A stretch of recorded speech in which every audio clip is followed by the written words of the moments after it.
life, you're gonna need to hear the voice of mom at some point in time.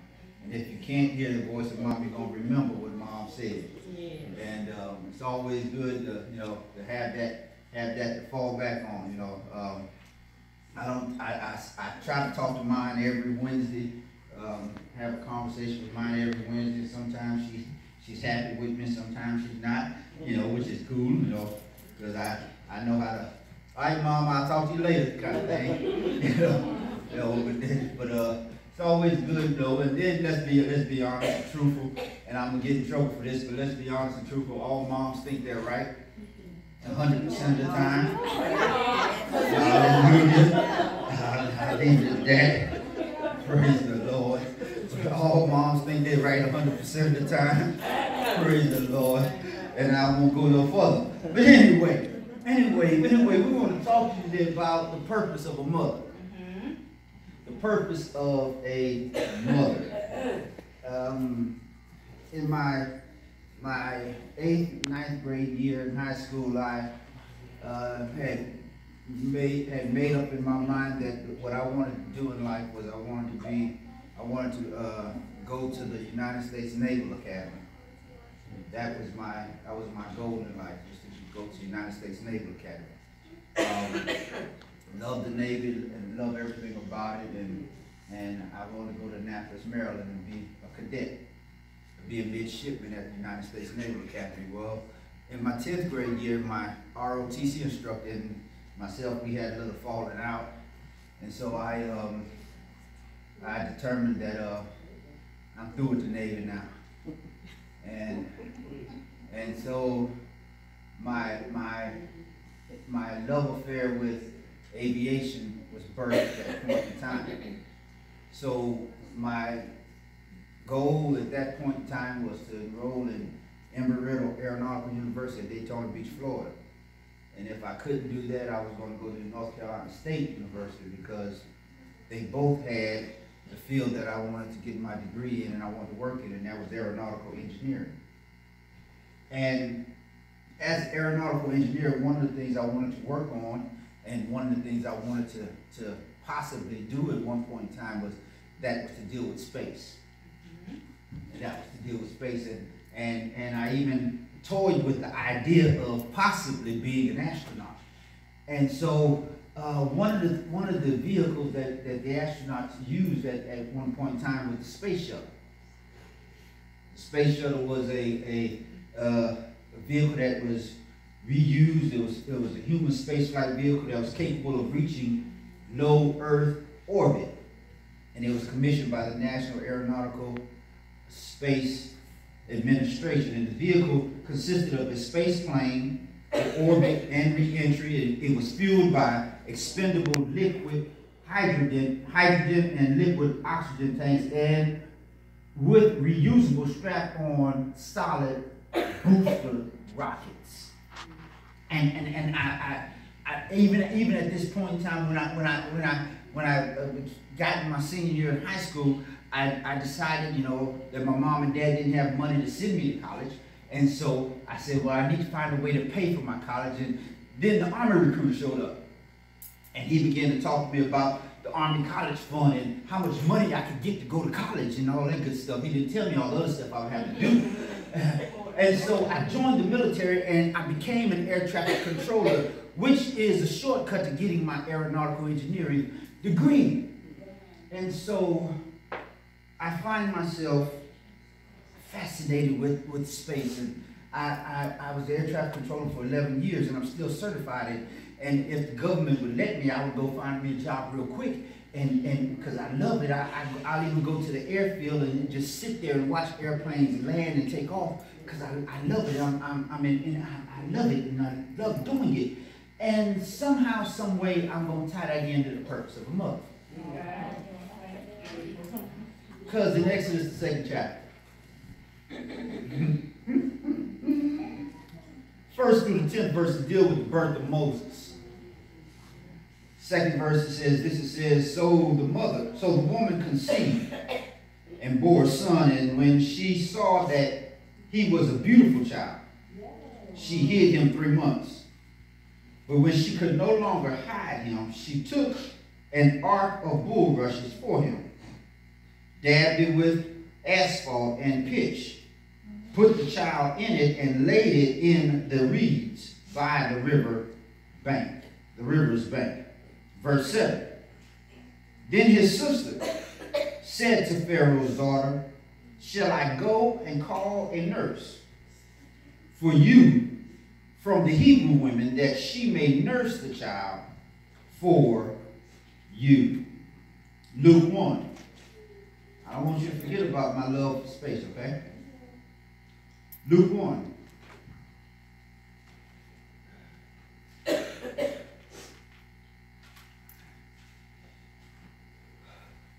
Verses 24 through verse 63. I'm not going to read all of those. I just want to pull out a couple of them, because this is the announcement of John the Baptist being born. Zacharias' dad being visited by an angel and told that your wife Elizabeth is going to have a child, and Zacharias was questioning because of the fact that Elizabeth was old and he was old. And so the angel said, since you doubt it, you're going to be muted until the birth of the child. And then in the 25th verse of that chapter says, what happened was after Zacharias left the temple and went home, the Bible says that he knew his wife Elizabeth, and it picks up there in the 25th verse. We said when she conceived, in the 24th verse says she conceived, but the 25th verse says this. It says, thus the Lord hath dealt with me in the days when he looked on me to take away my reproach among people. She was barren, she couldn't have any children.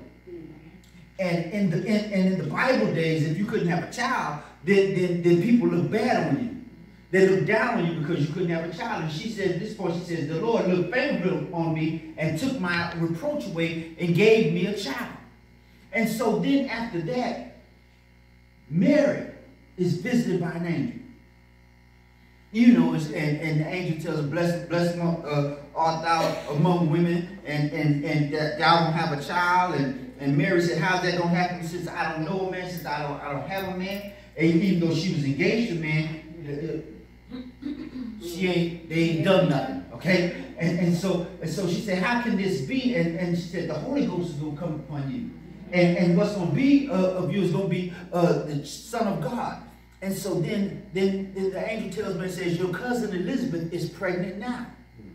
So Mary goes, sees Elizabeth, and when Mary greets Elizabeth, the baby in Elizabeth's womb jumps. And then Mary tells her, says, I'm with child and I'm going to have the Messiah. And Elizabeth says, you know what? What happened is when you said hello to me, the baby in me jumped and I was filled with the Holy Ghost. And so then they start talking about how Mary is favored among people and going to have the Messiah. And so then we find ourselves in verse, where am I? In verse 30, is that where I'm at? Is it verse 30? Yeah, let me go to verse 30. Go to verse 30, Luke 1. Verse 30 says, then the angel said to her, do not be afraid. This is David talking to Mary. He said, Mary, for you have found favor with God, and behold, you will conceive in your womb and bring forth a son, and shall call his name Jesus. And he will be great and will be called the Son of the Highest, and the Lord God will give him the throne of his father David, and he will reign over the house of Jacob forever. And of his kingdom there will be no end. Then Mary said to the angel, how can this be, since I do not know a man? And the angel answered and said to her, the Holy Spirit will come upon you, and the power of the highest will overshadow you. Therefore, also the Holy One who is to be born will be called the Son of God. Now, jump to verse 60. After Mary spends time with Elizabeth, in verse 57, it says, now Elizabeth's full time came for her to be delivered, and she brought forth a son. And when her neighbors and relatives heard how the Lord had shown great mercy to her, they rejoiced with her. So it was on the 8th day, and they came to circumcise the child, and they would have called him by the name of his father, Zacharias. His mother answered and said, no, he shall be called John. Verse 61, but they said to her, there is no one among your relatives who is called by this name. So they made signs to his father what he would have him called. And he, Zacharias, asked for the writing tablet and wrote, saying, his name is John. So they all marveled. The purpose of a mother, and the fact that I love space. What is the purpose of a mother? I heard Pastor Tanya in Sunday school talk about mother gives life, mother produces life. And I was sitting back there and I was saying to myself, I was saying, okay, mother gives life. But the truth of the matter, the mother doesn't produce life. A mother incubates life. And a mother delivers life, but she doesn't produce it. Because in order for a mother to produce life, you gotta have a father. So you gotta have two to produce a life. But she's the vehicle in which that life is brought to be. For when Moses' mother conceived, she incubated him, and Elizabeth incubated John the Baptist, and Mary incubated Jesus, which meant what? Which meant that it was the mother's responsibility to protect that child in the womb. Not only protect it, but to make sure it gets the proper nourishment, it gets the proper food and proper nourishment. And then it's the mother's responsibility to deliver that child. I often say that if men were to have children, then the population would be extinct. Because there's nowhere in the world a man's going to go through all that and then say, I want to have another. That ain't brothers. Brothers get upset when they get a splinter. And they hollering and crying, trying to get somebody to take it out. So how do you think a man is going to handle all that the woman goes through when she gives birth? I remember so vividly my wife giving birth to my children, especially the first one. I remember so vividly, and you know, it was a traumatic experience for me. It was a traumatic experience for me. I mean, you know, and because number one, we were getting ready to go to bed, and everything was good, and I went to take the trash out, and when I came back, everything wasn't good. And I had already told her, Sister Suki, I warned her beforehand. I said, if you're going to have this child, make sure you have it after 6 a.m. Because I need to get my rest. And we at the hospital all this time, and there was some problems going on, and when they took her out of the delivery room to the operating room, I'll be honest with you, I had to get myself together, and I just stood there in that room, and I started crying because of what was going on. So if it was up to me to have a child, you know, I just want you to understand. It wasn't going to happen. And so a mother, she incubates, then she delivers it. And the good thing about it is, what is happening is, it's amazing because the body, they receive it, but then they push it out. And I was sitting there watching, and even with Katrina, you know, that one was, the first one was traumatic.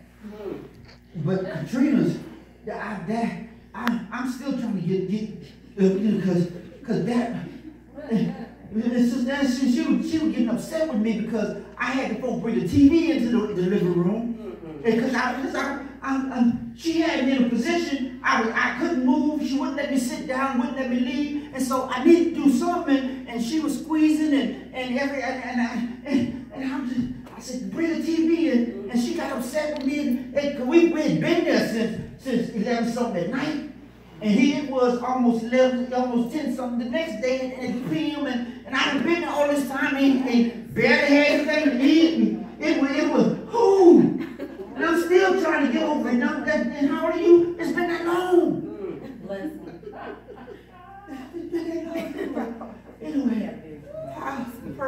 mother. Y'all think I done lost my place. I ain't lose my place.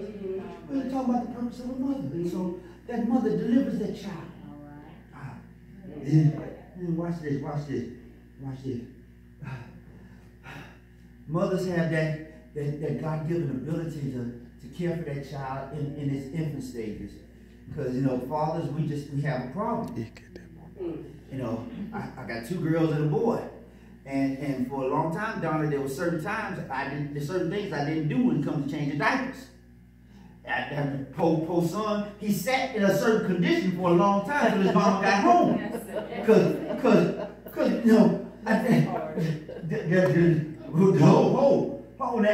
And he go sit down, with Crystal, I'll never forget, Crystal was, how old? She had to be about 6, 7 months old, and Tanya, she had gotten out, they had a little women's fellowship at one of our friends' house, and so here I am being big man, being Mr. Dad, and I'm taking care of Crystal, and all of a sudden Crystal started crying.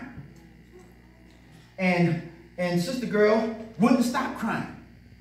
I did everything I could, and it had been like 45 minutes, and she is still crying. So I got in the car, and I drove to where they was having the women's fellowship.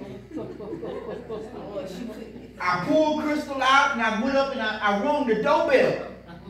And when I don't know who it was that opened the door, but when they opened the door, I hit and left.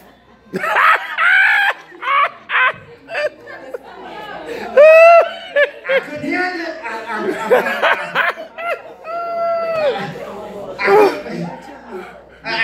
I couldn't handle it.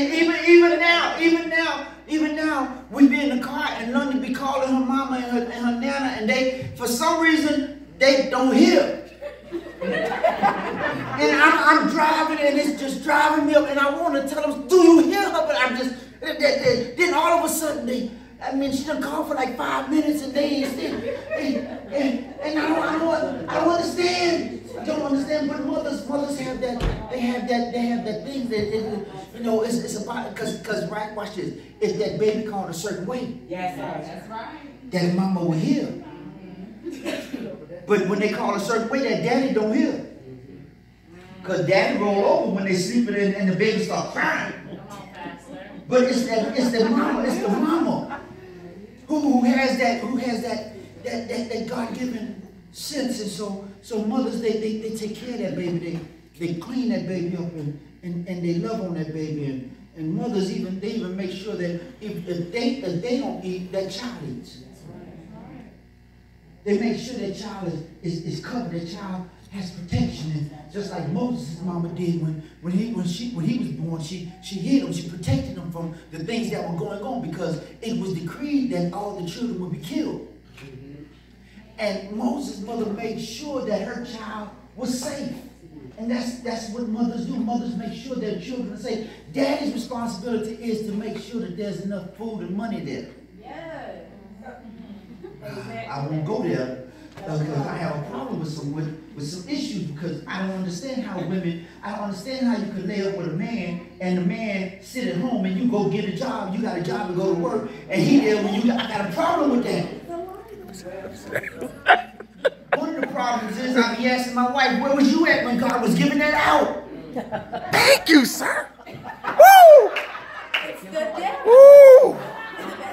Her response to me, Sister Val, her response to me was, I was in the line getting common sense. There you go. But anyway, it's the daddy's responsibility to make sure that the child has everything it needs as far as it's going to sustain it. But mom is the one that nurtures it and that trains it and that rears it up. And I told my wife this. I'm gonna get to it. I told my wife, I said, look. When Crystal was born, and she wanted to work and all that good stuff. I'm my daddy's child, so y'all understand about my daddy. And so I told her, I said, look, for the first 2 years, you ain't working. I said, because I don't want nobody raising my child that I don't know. I want you to make sure that child has all that our, what we believe in, and the way I want you to teach my child. I don't want just anybody teaching my child the first 2 years. Not knowing that Christopher was coming shortly there. So first 2 turned into the first 4. Then all of a sudden, 3 years later, Katrina came. But anyway, but that was I wanted to make sure that they had a solid foundation, and that solid foundation came from their mama. Now I come home, make sure see everybody's right, and I'm going around the corner. But his mama's there. Mama's there. She's cleaning the boo-boos, and she's cooking the food and making sure they eat, making sure they're bathed, and they got the clothes on and make sure everything is good to go. And I'm just making sure the house is locked up, and it's time to go to bed. But his mom is taking care of all of this stuff. And so, what is the purpose of a mother? Now, the mother not only incubates and delivers, but the mother feeds. Y'all know the lioness is the one that goes do the hunt. The king of the jungle don't hunt. He just sit back and wait for the lioness to make the kill. And the lioness makes the kill, and then the king comes, but the lioness makes sure that her babies get some food. And it's mama's responsibility to feed that child. And not only that, but she trains the child and upbrings him, and then she protects him. But I need to hurry up because y'all think I done forgot where I was going, because I told you I love space. And I love the shuttle. But here's the thing about the shuttle. The shuttle cannot get off the ground unless it has what is known as the solid rocket boosters. Okay. The solid rocket boosters are the one things that are strapped to the side of it and are ignited to get it off the launching pad. And when it gets it off the launching pad, what it does, it gets into orbit. And it gets it to a certain place in orbit to where that shuttle can now go and do its job, but it has to have the socket rocket boosters to get it in orbit. Otherwise, the shuttle is useless. God help me. And so the angel comes and tells Mary that you're going to have the Messiah. First, Elizabeth has to have his cousin John the Baptist, who goes and paves the way for the Messiah. But Mary is the one that's going to have the Messiah, going to have the baby Jesus.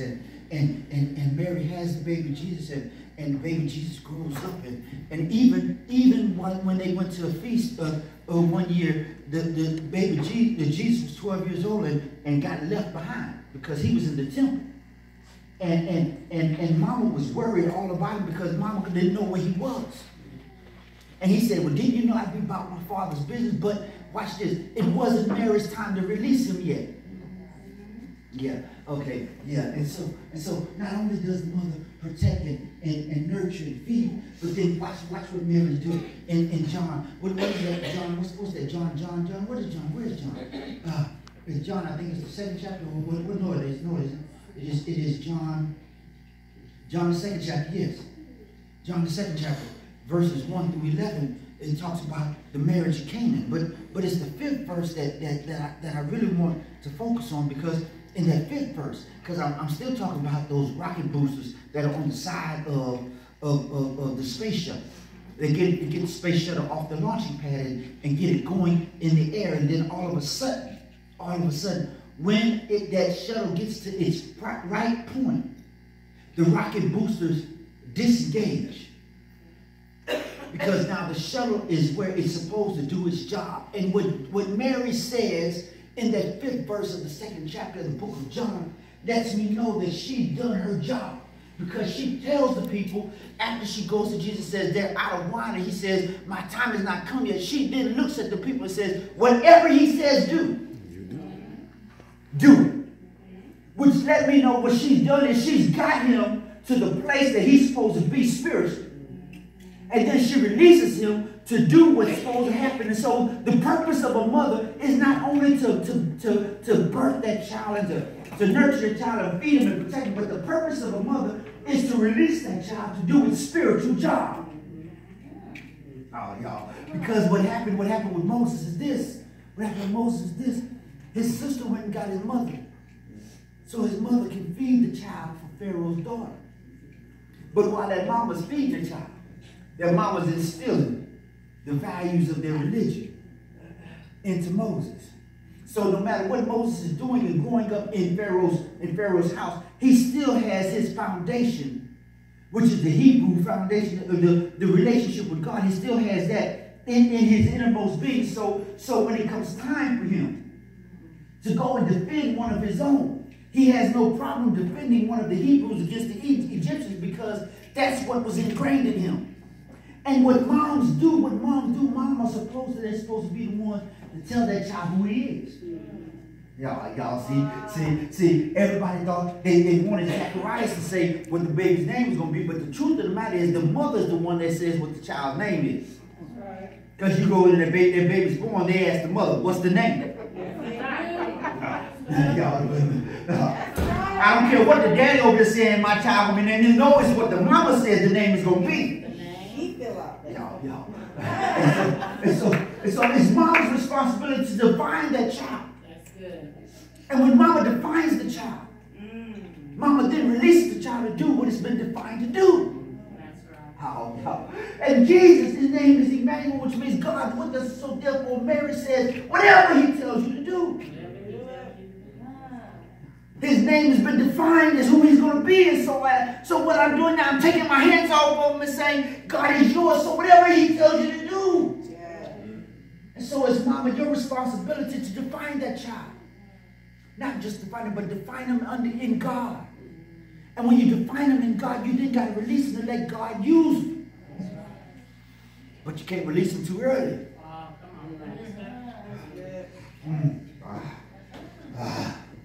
Oh, God help me. I love that little girl. I really do. As Sister Angela talked about, I think was it Wednesday?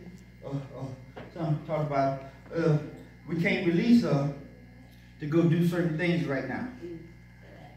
Even though she thinks she can do it. In her mind, she's grown. But in reality, she got a little bit more growing to do. Hey, God help me. Her mama ain't gonna let her go to that facility and work for her. Because even though she know how to give Paw a shot at home, she don't know how to go give a shot for real at the facility. And you even though you want to speak it into their life, you got to know when to let them go do it. Y'all. That's why some folks just don't get it. They can't function in the church environment because they don't like nobody having authority over them. Well, I'm grown. I can go where I want to go. Okay, you go ahead and do it if you want to. I told y'all about eating potato salad. You don't eat everybody's. And sometimes you gotta hear the word no in order to grow. No to grow, yes. But Mama, can I go over to Johnny's house? They eating fried chicken over there. Can I go to Johnny's house? No, I don't know Johnny now. Okay, let me do something. I'm gonna do something, and y'all forgive me. I'm gonna go there. Y'all forgive me. Y'all young and y'all young folk don't know this stuff, but people my age, y'all heard of Rapper's Delight? Yes, sir. Yeah. Yes, sir.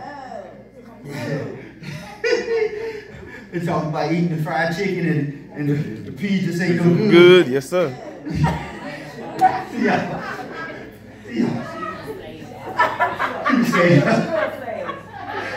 See, everybody. See, you can't go. And so, mama, can I go? Please, no, I don't know them folks. That's right. That's right. See, y'all.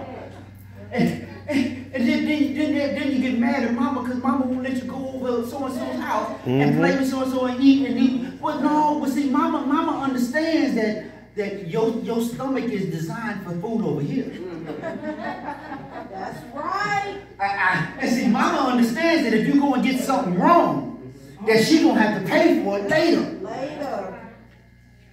And it's the same in the spirit realm. If you wind up and you go somewhere, you grab a hold of something that ain't right.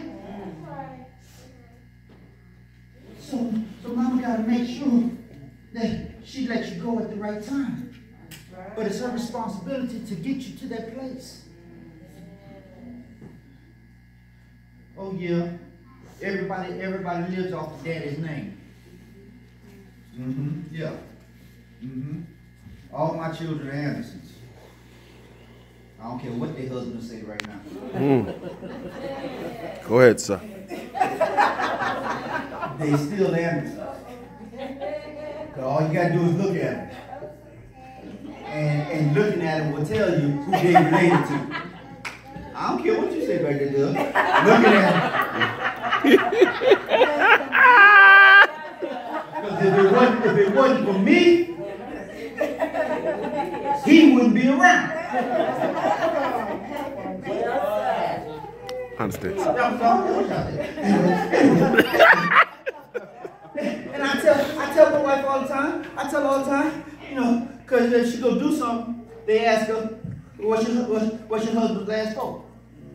And I'm sitting over there, huh? Yeah, you need me now, don't you? You didn't need me before, but you need me now, don't you? Everything, you need me. But see, watch this. You only need me for a second. But they need mama for a lifetime. You know, this I tell. My wife, she told me to stop telling my daughters this. She told me to stop saying this. Yes, sir. She told me to stop saying this, but you know, I still say it. Yes, sir. I might say it, you know, by myself. Yes, sir. Or where she can't hear. But I still, cause see, I tell my daughters this all the time. I tell them, you know, husbands can come and go, Fathers are forever. but daddies last a lifetime. Yes, sir. Yes, sir. You know, especially when that oldest one decides she wanted to change her name and then drop my name, period. I understand, sir. That broke my heart that day. My name is not Crystal Michelle. What? The devil? No.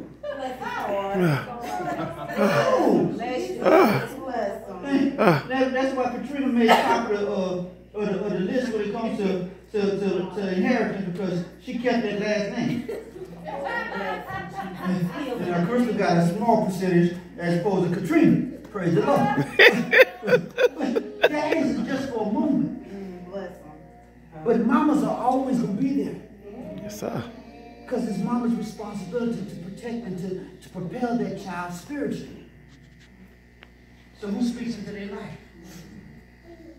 Mama's the one praying for them. Mama's the one that's laying before God. Daddies pray, but daddies pray when they eat. But mama's is the one. Don't worry, I'm gonna get daddies on my side next month. I'm gonna get daddies on my side next month. But let's be honest, let's be